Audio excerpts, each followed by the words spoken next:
Hey guys, what is up? It is me, Pagey here once again with another video on Batwoman Season Dose, or, Season 2.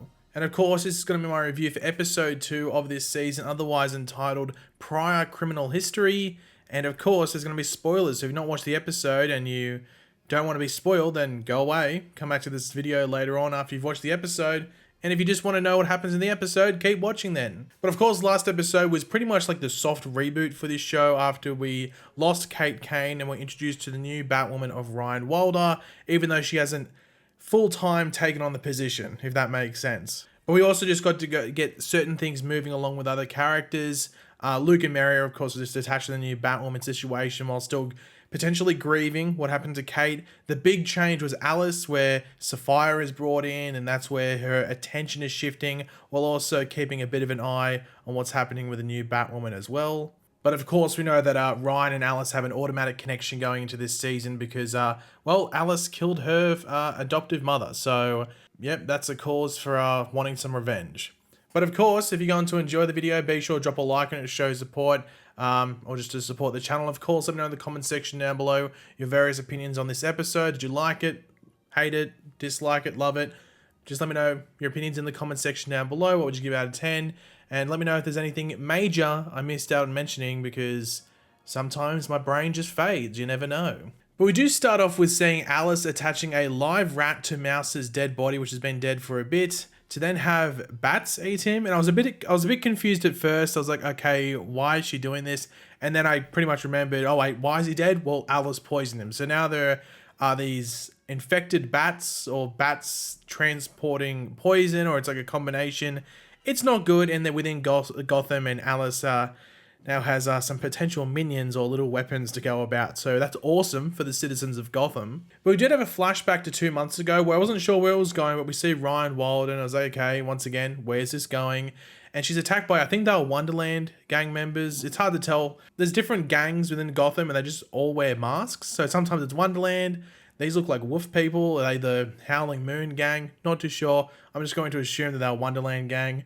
But Ryan's attacked. Looks like she's getting a bit of an upper hand, but then it gets taken down. But she's actually saved by Kane's Batwoman. Obviously, it's just a stunt double that comes in and stands in for Ruby Rose. But this made me wonder, why didn't they do something like this in episode 1 to maybe pass on the mantle, unless they really want to hammer home Kate being dead is a mystery, whether it's actually a thing or not. And that's just maybe keeping the door open for a potential Kate Kane return. Maybe the showrunners themselves don't want to cement themselves with a decision as to whether she's alive or dead, and keeping it up in the air until they know what they exactly want to do. Maybe they are wondering, will Ryan Wilder be a popular character or not? And maybe in season 3, if she's not, then they have to bring... I don't know what they were thinking, but they show that they can use the stunt double to fill in for Kate's Batwoman. So, yeah, maybe, I don't know, maybe they're just not cemented on what they want to do in regards to the fate of Kate. So I have to wait and see what happens there. But that comes full circle towards the end of the episode as well, which we'll get back to. But we do learn that Ryan Wilder actually spent time in Blackgate Penitentiary. That's where she served her, I think it was 18 months. I do wonder if she met any interesting characters within Blackgate. Like, Blackgate is the big prison in Gotham outside of, like, Arkham Asylum is the asylum. And then there's Blackgate Penitentiary, which is the actual prison. And Batman's villains go there. So she, I guess in that 18 months, would have met some of them. So I wonder if any of them will break out, and she might have a bit of a reunion. We'll have to wait and see. But bit of an interesting name drop there. So we'll have to wait and see what happens there. Now, the footage of the crows taken from what was, I think, the actual finale from season 1, even though it wasn't meant to be the finale, but it was like, it leaks out. So, and more specifically, it shows Jacob shooting Batwoman, which now he knows is his daughter, but the public doesn't know that Kate's Batwoman. But it shows him shooting Batwoman, which causes like this backlash from Gotham and a pro-Batwoman rally, which was introduced fairly early in the episode, even though you don't really see it play out till later. But you can see how they were like reworking certain things in this episode, just to using what they had because they didn't get to finish last season properly. So I think that was a decent way to do it. But Luke and Mary are keeping their ties to Batwoman and I guess Kate's antics, keeping all that secret from the crows. And I don't think that will end overly well, especially for Mary and everything like that. We'll have to wait and see what happens there. It could end up fairly, like a bit of a dramatic moment for Mary specifically. I don't really think that much for Luke. Like, I don't think Luke has too much risk in that area, but Mary does. So we'll have to wait and see what happens there, but she's playing a risky game. Now we had Ryan versus the Robbers, which is a scene that had been filmed, like being shot back when they were first starting filming this season. This scene was something that like people got photos of. It was in the trailers and stuff, but it was a really quick scene. It didn't really mean too much. But she's caught by the Crow agent over like, she's like leaning over the shopkeeper, making sure he's all right. But, you know, obviously she gets blamed. And her and Sophie have a history, and it's mainly because Ryan's been arrested multiple times. It is weird that Sophie, like her level of agent, would have interacted so much with Ryan. But I guess because it was so long ago that she went to prison, maybe at that stage Sophie wasn't that high up. I'm not too sure. Felt a bit inconsistent, but we'll let it slide. Now, in that, like, towards the end of that thing, even though Sophie, like, pretty much gives away who Alice is, like, when the whole question as to, like, why Jacob wouldn't kill her, it does feel like there was a missing scene between that scene and then Ryan's conversation with Mary, where it comes up. It just felt like it just jumped quickly, or there wasn't a scene where there was, like, a realization for Ryan. I don't know, was I the only one that felt that, or did I miss it on the TV? I'm not too sure, but it felt a bit odd to me. Just felt like there was something missing there. But anyway, Mouse's body is brought in pretty much straight after this, and he's quite chewed up, to say the best. Honestly, it should have been a bit worse, but maybe they just need to make it more... Still, like, they just need to make you realize, okay, that is Mouse. We can still tell that's Mouse, but we can tell that he's also been chewed quite the hell up. But maybe they could have done more damage, made it a bit more graphic. I don't know. Maybe that's just me. Now, Alice forcing a team up with Julia to go against Safiyah. It's an interesting tactic, but really that whole conversation just ends up with Alice giving the heads up to Julia about a big death toll coming Gotham's way, and giving good old Julia a bit of a knife to the ribs. Now, the whole thing there, I think, was just to make it so Ryan had to go out as Batwoman. Like, that was it. Like, especially the knife to the ribs. I don't think that was necessary. I think it was literally just so, yeah, Ryan had to go out as Batwoman, but yeah. Now, just quickly, we did have that scene where the bat, like, burst out of Mouse's chest. Now, for some reason, I thought it was going to be the rat, and it was like, the rat was just, would have, like, buried himself or herself inside of Mouse to save itself from the bats. But that wasn't the case. It was just a bat that flew out, and it was a bit ironic that Ryan hates bats. Does she want to be Batwoman? Maybe we should make her Ratwoman? I don't know. But as I said, like, Julia got attacked in the ribs, knife to the ribs, so she couldn't be Batwoman. So Ryan has to suit up as Batwoman to disperse that pro-Batwoman rally, because all the bats are going there. Despite Luke, like, not being for it at all. He's like, no, don't do it. No, not doing it at all. She eventually goes. But Jacob notices it's not Kate in the suit. So that's going to be interesting to see how that plays on in the next few episodes. And then whether that gets revealed and various things like that.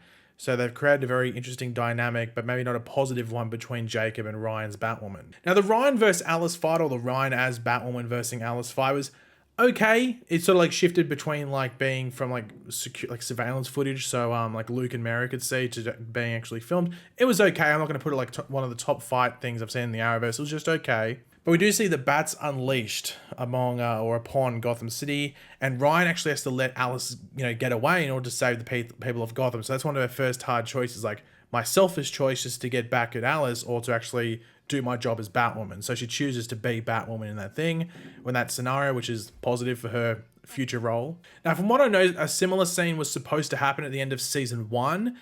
With like a big crowd and everything like that, and they reworked it to fit into this episode. I'm pretty sure the large crowd scenes you see in the episode were filmed pre-COVID at the beginning of last year in Chicago, and I think this was meant to be the final Chicago scene that would probably have been in the show, or at least for a while would have been in the show. So yeah, if you're wondering, like, during COVID, how could that have all those people together? I'm pretty sure that was a scene filmed for a different context, but a similar context at the same time. Now, Ryan does use the Batmobile to lure the bats away from the big crowds. I did like how they showed that she was sort of struggling, but then she sort of gets the grips of it quickly. But then again, I guess Hush drove it fairly well, like Tommy Elliott last episode. You think the Batmobile would be harder to drive, but I guess maybe this is a beginner's Batmobile. It sort of looks like that anyway, so maybe that's the go. But she leads the bats into a bus and blows it up. I'm sure the crows will be like, well, now I have to buy another goddamn bus. Now, with this next bit, it might seem that like I'm focusing too much on this next moment. Like, hold on, just a little moment. It's a one-liner page. It doesn't really mean that much. But it's clearly meant to be an important moment for Ryan's journey. And that's the "you are to me" line from the girl that Ryan, as Batwoman saves. It was a bit to me at first, it just seemed a bit crap. I was like, that's a really bad line. Now, it might, and I think this is what it was. I think it was just the delivery of the line from the actor rather than the line itself, though, because it's clearly like an actor who probably doesn't do much, like an extra with a line. It just seemed weird. I think I'll put it on the delivery and maybe the timing being not that great, as when I think about it in my head, it's not a bad line. It's actually a decent line to hit home with Ryan.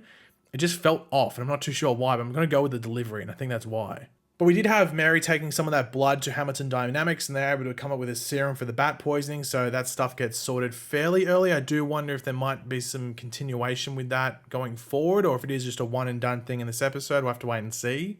But after Ryan's decent job, she's given the temporary role of Batwoman by Luke, even though he's still a bit hesitant, with Ryan giving a decent pitch as to why she should take the role, and like she knows about the criminal life and everything like that. So you're going to see a bit of a different take, I think, on Batwoman going forward, and it'd be interesting to see what it's like from Ryan's perspective, especially when she gets more comfortable with the gadgets and just being Batwoman in general. So yeah, I think we should see it's still Batwoman, but it's going to be a different take just because it's a different person with a different view on things. Now, I did like Ryan reading the journal from Kate, and it was a bit convenient. She opens up to the night that, she was saved by Kate. Ryan opens there. And I think it was the most recent entry. I was like, wouldn't there have been something else? Unless Kate did it the last time she did anything? I don't know. I don't know. Maybe that's just convenient. I don't know. But I did like how Ryan wrote Dear Kate into the book and not Dear Bruce. So she's expecting Kate to come back and read her entry, just like how Kate was expecting Bruce to come back and read those entries. So I did like that. Now we do meet, I think this is meant to be Whisper Adair, who I think is just going to be called The Whisper on the show.